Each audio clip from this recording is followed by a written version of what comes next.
দর্শক, এই বিষয়ে আরও তথ্য জানাতে সরাসরি যুক্ত হচ্ছেন টাঙ্গাইল প্রতিনিধি কাজী রিপন। রিপন, আশা করি শুনতে পাচ্ছেন। মহাসড়কে ঈদ যাত্রার চাপ কেমন দেখছেন? আপনার কাছে কি কি তথ্য আছে আমাদেরকে বিস্তারিত জানান। আসিফা, আপনাকে ধন্যবাদ। আমি এই মুহূর্তে অবস্থান করছি বাংলাদেশের দ্বিতীয় বৃহত্তম যে মহাসড়ক, সেই ঢাকা টাঙ্গাইল যমুনা সেতু মহাসড়কের নগর জলপাই টাঙ্গাইল শহর বাইপাসে। আমি যদি এখনকার বর্তমান চিত্র আপনাকে দেখাই, আপনার মাধ্যমে দর্শকদের আমি দেখাতে চাচ্ছি যে আজকের এই ঈদ যে যাত্রার শেষ মুহূর্তে এসেও কিন্তু মানুষ নারীর টানে বাড়ি ফিরছে এবং আজকেও এই মহাসড়কে সকাল থেকেই কিন্তু প্রচণ্ড গাড়ির যানবাহনের চাপ রয়েছে। বিশেষ করে উত্তরবঙ্গের দিকে যে যানবাহনের যে গাড়ির চাপ, সেটি কিন্তু লক্ষণীয়।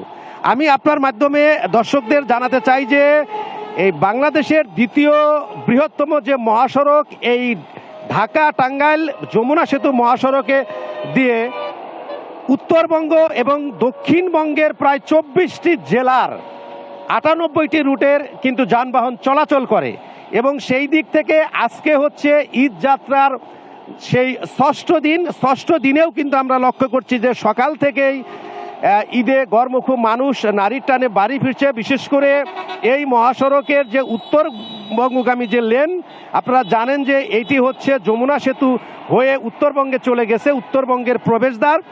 এবং সেই প্রবেশদ্বারে থেকে কিন্তু ইতিমধ্যেই কিন্তু আমাদের গত 6 দিন অর্থাৎ 25 তারিখ মঙ্গলবার থেকে ঈদযাত্রা শুরু হয়েছে এবং যথারীতি ঈদযাত্রা কিন্তু এই আজকে পর্যন্ত শেষ মুহূর্তে এসেও আমরা লক্ষ্য করছি যে এই মহাসড়কে অনেক যানবাহনের চাপ রয়েছে।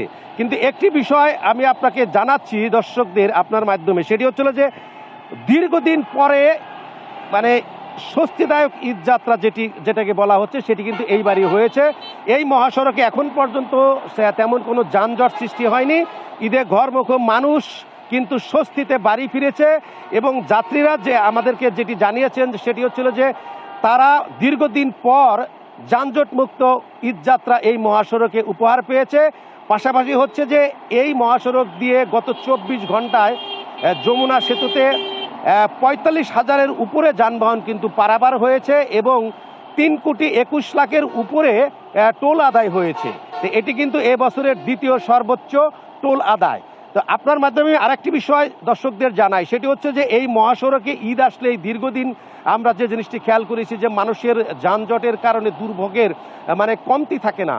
সেই ক্ষেত্রে এইবার প্রশাসন এবং পুলিশ প্রশাসন বিশেষ করে তাদের কিছু পদক্ষেপ, পাশাপাশি এই মহাসড়কের যে এলাঙ্গা থেকে যমুনা সেতু পর্যন্ত 13.5 কিলোমিটার রাস্তা, যেটি হচ্ছে যে 2 লেন ছিল, সেটি কিন্তু এইবার সার্ভিস রোড করে 4 লেন করা হয়েছে এবং যে কারণে এবার যানজট হয়নি। পাশাপাশি এই যে ঈদ যাত্রা যে দীর্ঘতম যেটি যাত্রা যেটি গত 6 দিন ধরে শুরু হয়েছে, সে কারণেও কিন্তু মানে বিভিন্ন দিনে মানুষ চলে গেছে ঈদ যাত্রায়।